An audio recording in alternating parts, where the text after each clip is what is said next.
Okay, so a couple people have asked me about this, a very similar issue to this. Normally, I don't go in, I don't take the time to pin stuff out. I don't worry about fixing things unless it's something small, like whether it's with the headlights or it's, you know, I got a plug coming off of a cam sensor where somebody had tapped in for a watt box or something at one time. But this issue has to do something with communication with our ECM, all right? This was, from what I was told, parked because the clutch went bad, was occasionally started, but left sit. I don't know how long. It's got cobwebs on it. You can tell it's been sitting for quite some time. So, under the impression that it was a simple no start, we got the clutch installed. We did motor mounts, we did trans mounts. Just basically, this was install the clutch, put it back together, and see what's going on. The brakes do show some issues. If you look in here, I mean, I wish you could like get smell through the camera, because it smells pretty musty, like it's been sitting for a long time. Spider webs. There's actually some over on that side, but I had pulled everything apart here. I'm going to hook up a battery because the battery with this car was totally shot. I got the top pulled out. I'm going to key this thing on, and I'm going to show you guys a couple things of what it's doing. So far, what I've done is I've tested out the body control module, which kind of does some stuff with anti-theft. If it's not there, plugged in, it will act stupid. I've gone through, cleaned all of our grounds, and every one of those is where they need to be. We did have this apart. I did clean up the starter when we put it together to see if that was our issue. But I'm going to hook up the battery. I'm going to grab my code scanner. The problem is I don't think we're getting power to our ECM. We've checked all of our fuses. Everything in here is good. There's nothing bad. We've got power on every side where they're supposed to be. All of our relays are doing what they're supposed to do. So I'll show you that. Okay, so we hooked up the battery and the window rolled down. Just gets more interesting. Oh yeah, there's our cobwebs. So let's show off what this does.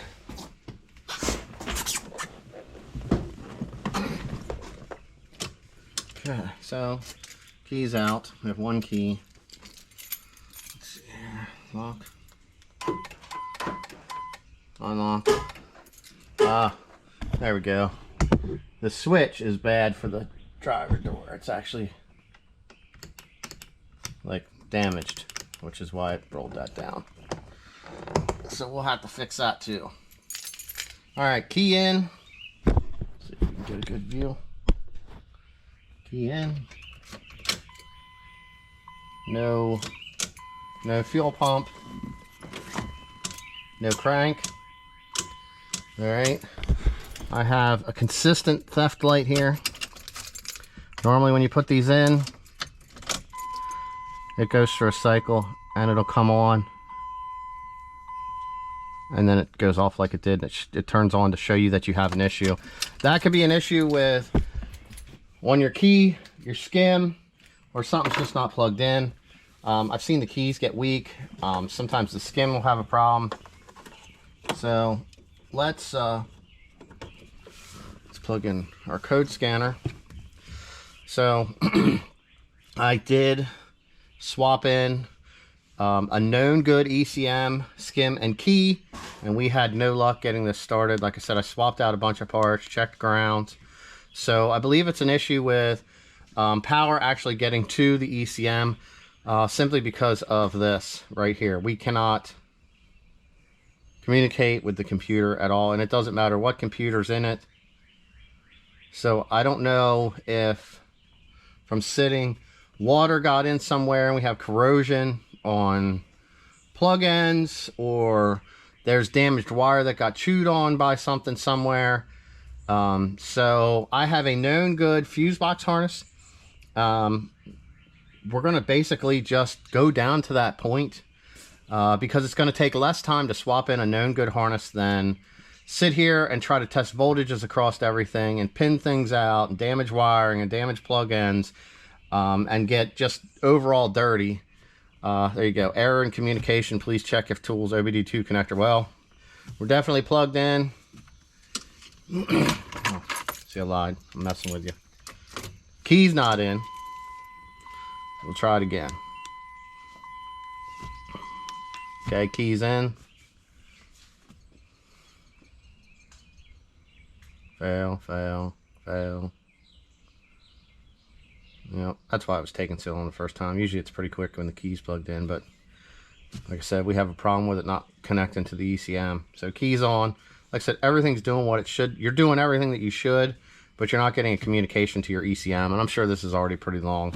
But we do need to get a basis of the reasoning of why we're doing stuff, and some of the other things that we have tried. You know, normally if I have a problem with something like this, and you don't know if it's wiring or something, putting parts into it, you could actually damage other parts. So for example, like this ECM should come out and be tested in another car, and it was, and it did start and run that one. There you go. Verify the vehicle's OBD 2 is compliant. Well, I know this code scanner will work on everything. It's an older code scanner. I can do the airbags. I can do the ABS with this. I can look at the data stream because these are older, simple cars. And this thing works perfect for this. So this is where we're at. Everything's plugged in.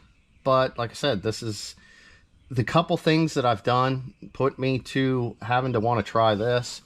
So right now we're at the point where we're getting ready to pull the whole dash, and then we're going to work on getting the rest of the harness that runs out through to the fuse box that feeds everything under the engine bay and runs to the ECM, and we're going to get that replaced. But as we're working through here, if I find anything that I see might be what caused the issue, we might try to address that and then try to reassemble stuff back at that point, depending on what the opinion is on that. So we're going to get the center console, pull the column, and get the dash pulled out of this car here so we can actually see what's going on.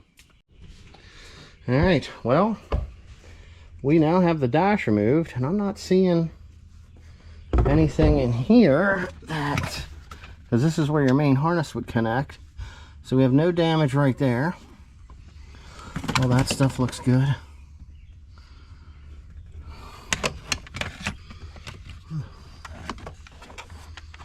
Sometimes these will get extra moisture in them.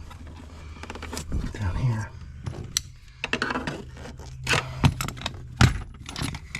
Not only was it blinding you, but it was blinding me. Okay. So this part here plugs into the front here too, but this actually feeds like your fuel pump and stuff off the harness.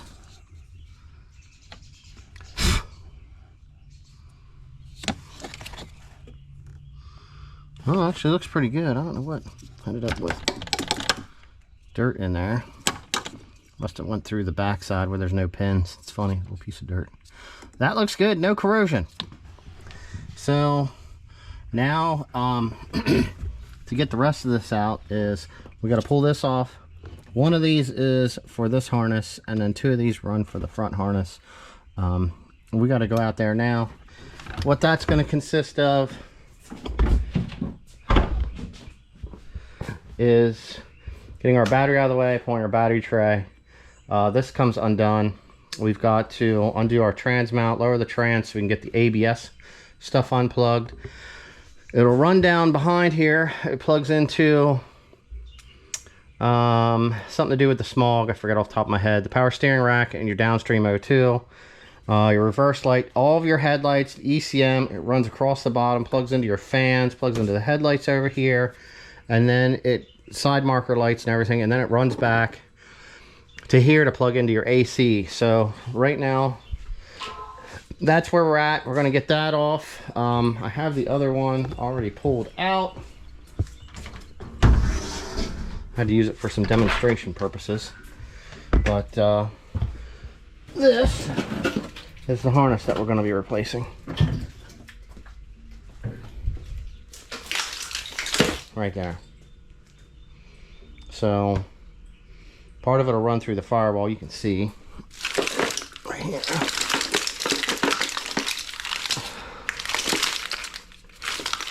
This stuff likes to get tied together by itself.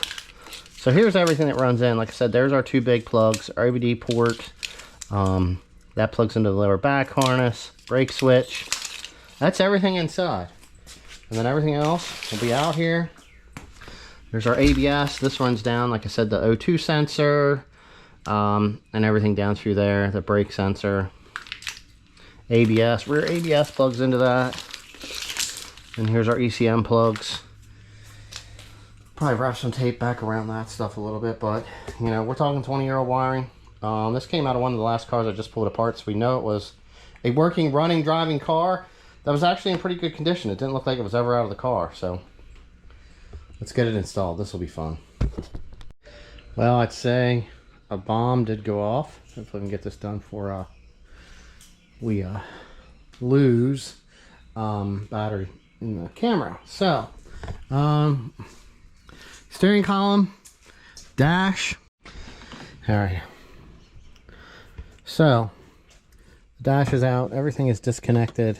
I pulled this big amp wire back through because it had to come out to be able to get the connectors back out.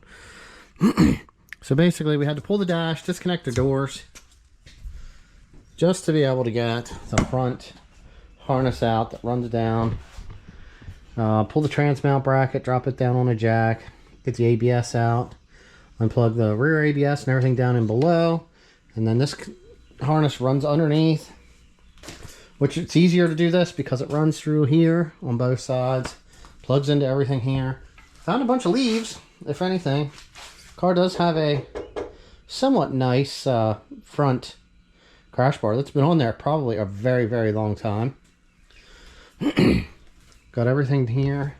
Down underneath, drop this out of the way, and then we pulled the power steering cooler so that we could get all that stuff out. But there's our old harness.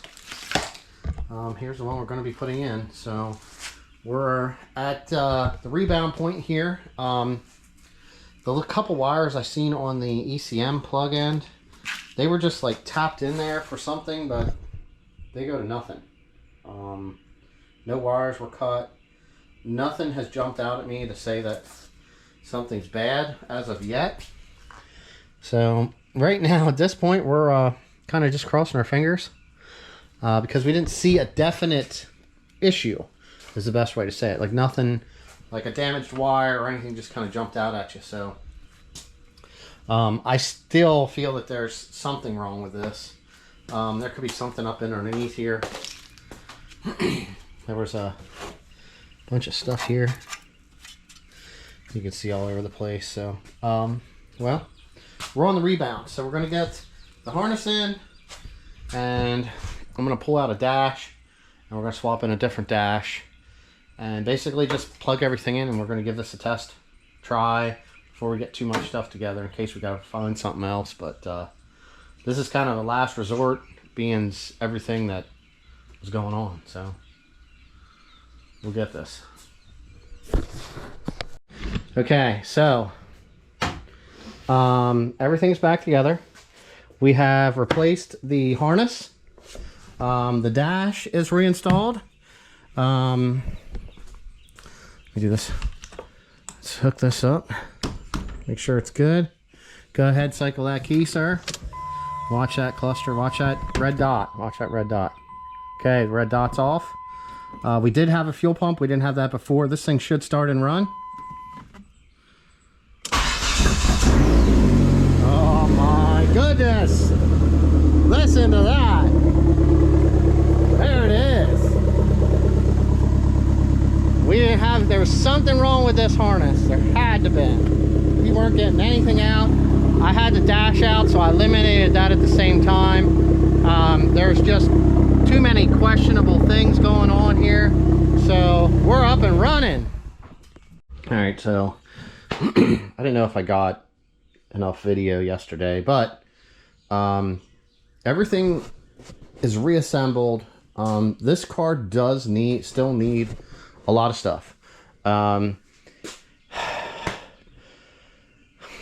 But it does start and run, so you know you got a good trans, you got a good clutch, good good tranny. All that stuff is good. The bumper cover's reinstalled exactly the way it was, you know what I mean? We did add a couple more clips, a couple more a couple more push clips. It was this one bolt stripped out on us, but these lugs are just fitting for the rest of the car and its overall condition. So the air cleaner assembly's back in here. They had it ran off wastegate pressure. I just tried to put everything back together the best that I could. So this thing is going to do what it needs to do, and that is run. It does need a lot of help yet to be anything near where it needs to be. But this poor car is back together. It's going to start and run. I just threw the old battery in. This thing does not take any charge. I'm going to hope that I can just use my jump pack to start this thing to move it around here a little bit. And we can get this thing out of the garage and get on to our next project. There's the battery. There's the battery tester. Like I said, I did try charging this thing. It just doesn't take anything. So we're going to use our little cheap jump pack here that we got off of Amazon. These things seem to work pretty good, except for it's not a consistent power. So hopefully it's enough to get this thing to start, so I can at least get it, and it'll run off the alternator and I can move it around. You know, everything went back together. This pod was broke off of here, so it's kind of just stuck in there. And well, I mean, it is what it is. It's a 21-year-old car that's done a lot of sitting and had a rough life, as you can tell. Got some yellow paint coming through. Quarter panel's obviously a different color. Car does have some good bit of rust.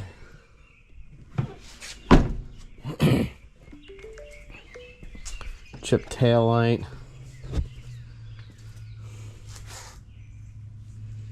All